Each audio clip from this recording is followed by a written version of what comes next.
Question for everybody as we get started this morning. Have you ever met an angel? Because our main character in our Bible reading this morning did. And how that encounter went may surprise you. But we'll get more into that a little bit later. This morning we're starting a series called Spirituality and Mental Health. And really there's two reasons that we're doing this series. The first one is that mental health is a major issue in people's lives. It's estimated that 1 in 5 adults live with some sort of mental illness. And at some point in their lives, 8 to 10% of adults will experience major depression. At some point, 7% will experience PTSD, post-traumatic stress disorder. And we could go on with statistics about different types of mental health challenges. The point is, people you know deal with their mental health. Your friends and neighbors. The people you pass on the street, in the grocery store, the table next to you at a restaurant. Mental health is a huge, huge part of the daily experience of so many people. But it's also true that people deal with mental health challenges in different ways. Depending on how you were raised, what culture you're a part of, the experiences that you've had in life, you may deal with those challenges and process them. You may even talk about them differently. I think about my granddad's generation. He was born in 1922. From an early age, he experienced a lot of different things. His dad died when he was 8. A few years later, he lost his little sister to measles and his big sister to complications from childbirth. He knew what it was from the time he was a kid to experience deep, deep grief and loss. And then as a teenager, he went to war in the South Pacific. And now he wasn't a combat veteran, he was an airplane mechanic, but he still had some experiences and saw some things. And I apologize if this story is a little bit visceral, a little bit graphic, but one story that he would talk about sometimes was a time that he was watching a plane come in to land. And something mechanical, catastrophic happened, and there was a cockpit fire as the plane was landing. And you can guess what might have happened to the person flying the plane. Afterwards, he would talk about just the sounds, the smell, the image of that was just burned into his mind forever. Some people call that a flashbulb memory. A flashbulb that just imprints itself on your brain and you'll never forget it. Flashbulb memories are a classic sign of a traumatic memory. Trauma.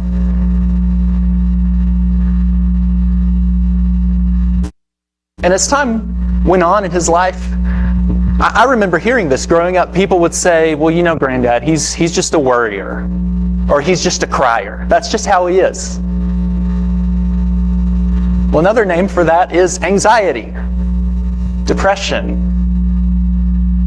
Now, he wouldn't have used those words, but that's what was going on.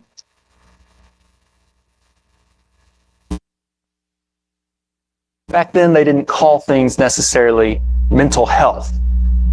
People had post-traumatic stress disorder, but they called it shell shock, or other names for it. But as time has gone on, we as a society have come to realize that in many ways, mental health is not that different than physical health. In some ways, it's one and the same, because the brain is an organ. Right? And just like your cholesterol can get out of balance, so too chemicals and hormones in your brain can get off balance and affect your mood, affect your behavior. Just like certain people are genetically predisposed to heart disease or to addiction, substance abuse, some people are genetically predisposed to depression, anxiety, and so on. Certain experiences in your childhood diseases, illnesses, can affect your health long term. Childhood experiences can affect your mental health long term. So why a series on mental health? Because this is a huge part of our world. What it means to live and be a person. And for us as Christians, as God's people, it affects us and the people we're called to serve.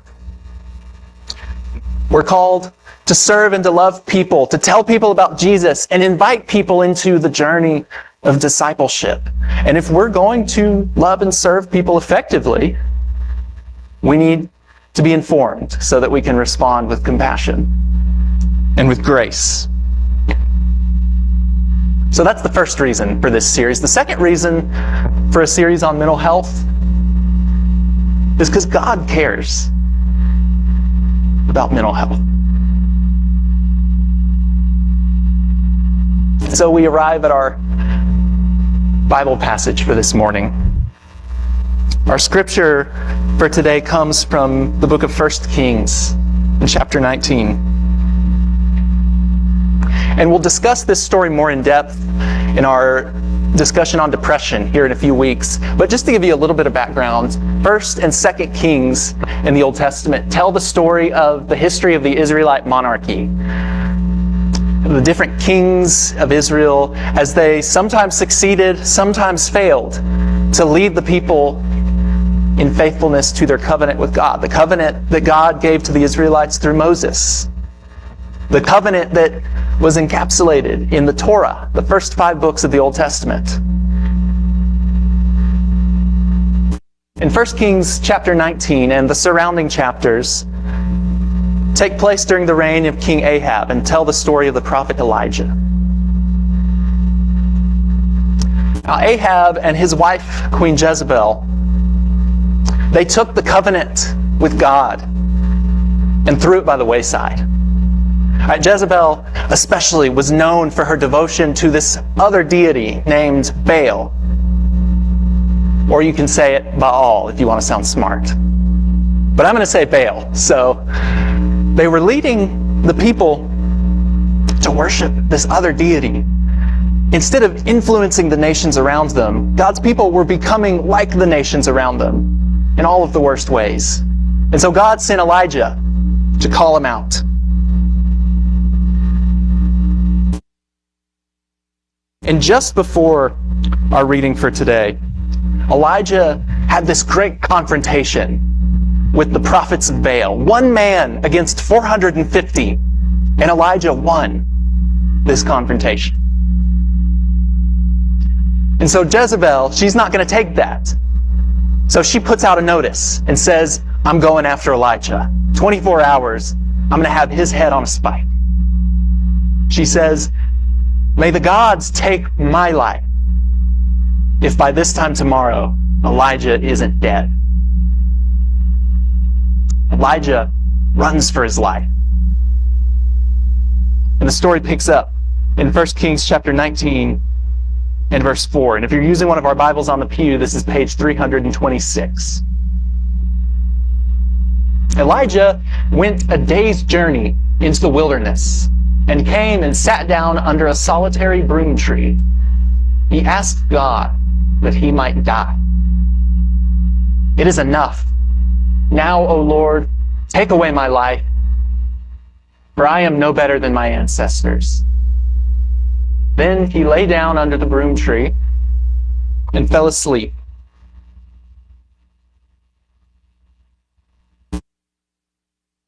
Elijah, he's abandoned, alone, hopeless.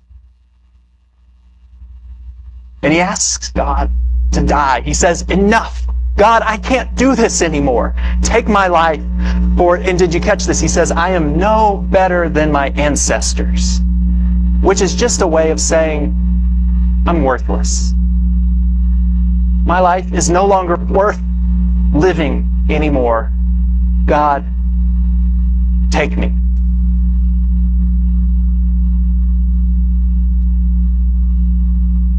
He's been through trauma. He's feared for his life. He's a man on the run. And as he feels this hopelessness closing in around him, Elijah doesn't see the point anymore. When Elijah is at his lowest of lows, how does God respond? Suddenly, an angel touched him and said to him, "Get up and eat." Elijah looked, and there at his head was a cake baked on hot stones and a jar of water. He ate and drank and lay down again.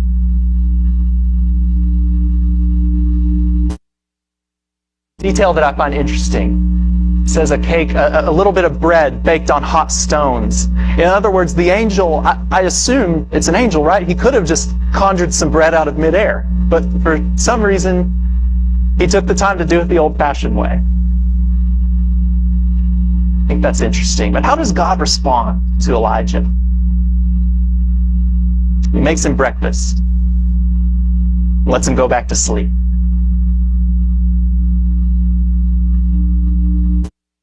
Provides for his needs. God doesn't say, "Come on, Elijah, lighten up. You guys know how Elijah is. He's dramatic. He's a downer. Come on. Buck up. It's going to be okay." No, God takes care of his needs. He lets him eat. He lets him sleep. He doesn't belittle him or say something condescending. He listens, takes care of him. And then verse 7, the angel of the Lord came a second time, touched him, and said, "Get up and eat, or the journey will be too much for you." He got up and ate and drank. Then he went in the strength of that food 40 days and 40 nights to Horeb, the mountain of God. The angel makes him food a second time. And afterwards, Elijah goes on a pilgrimage through the desert to Mount Horeb, which is just another name for Mount Sinai, the mountain of God. This is the place where God, hundreds of years before Elijah's time, gave the covenant to Moses and to his people. But notice that it's only after God takes care of Elijah's needs that Elijah begins to realize, maybe God's not done with me just yet. Maybe I do have a reason to keep going and persevere. See, when Elijah was in the midst of his own mental health crisis, God said, "I'm not giving up on you. I'm going to take care of you, and I'm going to help you, and we're going to keep going."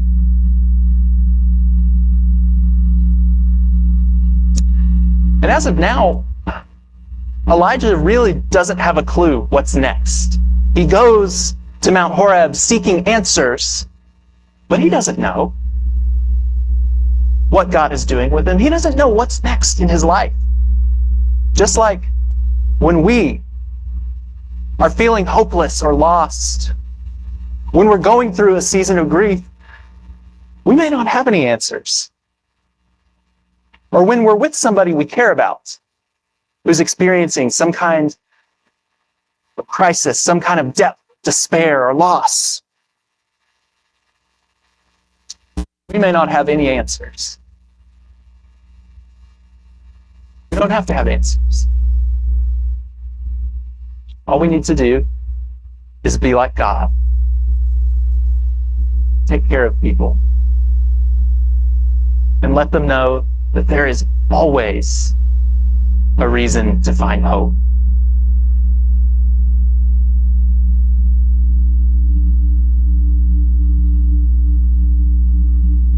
Think about your own life for a minute. What mental health struggles have you faced in life? Are you a worrier? Try as you may, can you not quite get past feeling nervous or fearful? Do you feel hopeless about life in the future? Have you been through some major seasons of loss, whether that's grieving the death of somebody or grieving a transition or a change in your life? What is it for you? Because the fact is, all of us, whether we have a mental illness or not, are going to have times where we feel down and depressed. We're going to have times where we're anxious. Because after all, anxiety is a perfectly reasonable response to, say, a surgery or a cancer diagnosis. We're all going to have times where we lose somebody. All of us.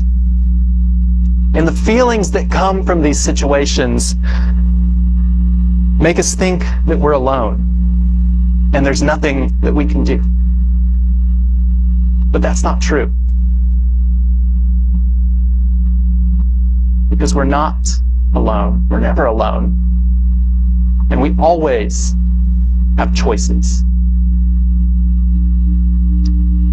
Just like if your heart is bad, you can exercise, you can eat less red meat, eat less sodium in order to take care of your heart. If your mind and your soul are out of balance, God longs to come into your life and bring healing and wholeness. And He invites each of us to participate in our own growth, in our own healing. And maybe that seems impossible for you this morning. Maybe you've been stuck for so long, it just doesn't seem possible to heal. And if that is you this morning, I understand. But here's a way to think about it. 1%. This morning, can you make an effort to be 1% kinder to yourself? 1% more hopeful? Can you forgive yourself or let go of a burden by 1%?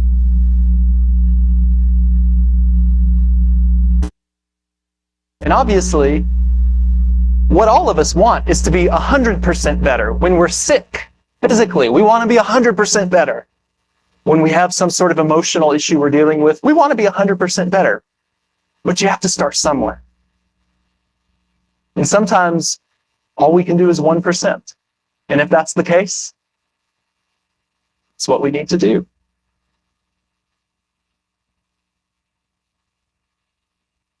Because it is a journey. Life, mental health, it's a journey with ups and downs. And sometimes, like our video talked about, you're in green pastures beside quiet streams. Sometimes you're going through a valley that's deep and dark. Our minds and our bodies are never going to be perfect, but God is with us. The 23rd Psalm of the Bible. It's a poem about God. And it applies really well to the idea of a mental health journey as well. The Lord is my shepherd, it says. I lack nothing. He makes me lie down in green pastures. He leads me beside still waters. He restores my soul. He guides me in paths of righteousness for His name's sake. Even though I walk through the darkest valley, I'll fear no evil, for you are with me. Your rod and your staff, they comfort me. You prepare a feast for me in the presence of my enemies. You anoint my head with oil. My cup overflows. Surely goodness and mercy will follow me all the days of my life, and I will dwell in the house of the Lord forever.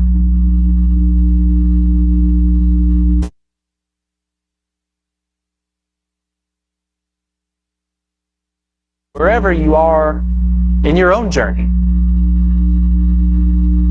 God is with you. And if you've been stuck in the valley for a long time, let me just offer you a word of encouragement today. Mental wholeness and wellness, like so many other things in life, it's not somewhere that we ever fully arrive at. There's going to be ups, there's going to be downs.